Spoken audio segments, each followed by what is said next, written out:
Well, it's been a really long time since I posted a video, but I've managed to get quite a bit done on the building, so I thought I'd give you guys a quick update on what I've done over the past year.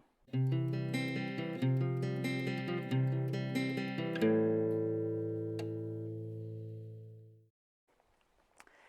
Earthbag walls are nearly finished. I have about 2 more courses to do and then that will be done.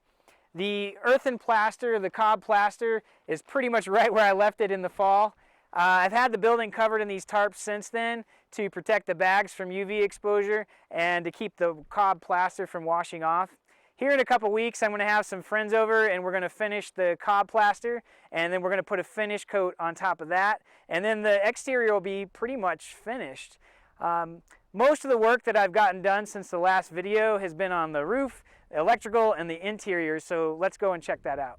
So let's start with the roof. The original design I made was for a traditional peaked roof, but after having been in the area for a while and seeing the damage that some of these roofs have sustained from heavy winds here, I decided a redesign was in order. So instead of the peaked roof, I went with more of a Pueblo design where the walls come up around a roof. So I've got a single slope roof tucked inside the walls. And a side benefit of that is all of these beams, even the cross beams, actually run into the walls and are anchored there, and it keeps the structure of the building really tight. The only downside of all of this is my roof is much smaller now, and I won't be able to harvest as much rainwater. But I felt the trade-off was worthwhile. I can't show you the top right now because it's covered in tarps. We'll get to that as the summer progresses. So as you can see, there's lots of cob left to be done on the inside. I had hoped that over the winter I was going to be able to finish this, but I quickly realized it just wasn't practical. Number one, it took forever for the cob to dry, and the moisture that was evaporating from the cob was, condensing on the windows and the door. I was concerned there'd be mold, and it didn't work. So I'm hoping to be able to complete that over the fall, this coming fall. But if I don't get to that, I'm not as concerned with the interior work right now. So the kitchen is about halfway completed. As you can see, I have the countertops installed. I haven't made a final decision on how I'm going to finish these yet. I'm kind of waiting to see how the rest of the kitchen turns out before I make a decision on that. This is not the final height for these. I plan on installing a hardwood floor here that's going to raise the deck about 5 inches, which is, make this countertop more of a normal height. I just installed this 2-burner gas range. I absolutely love it. It's working great. And over here I've got a kitchen sink. This is connected to the gray water system. All that's working, and I'm very happy with that. I went ahead and installed the faucet along with the sink, but I do not have water yet. I have to do quite a bit of work. I need to build a cistern.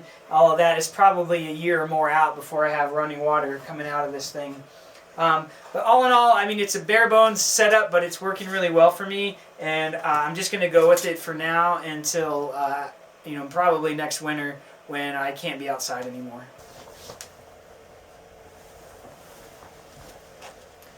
The room I've completed the most work on so far has been the bathroom.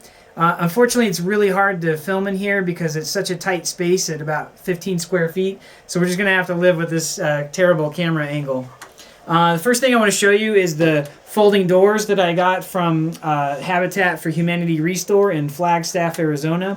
I really like how these doors fold up. They're really closet doors, but it saves me a lot of space out here where a normal door would swing wide. I'd have to keep all that space open, and now I'm able to use that space for something else.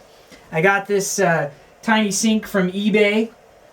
And I love this Art Deco bathroom light fixture, and of course the composting toilet, everybody's favorite thing. So the bathroom is really pretty close to being finished. I have to do some work on the ceiling and maybe a little bit more painting, and then it's just going to be completed.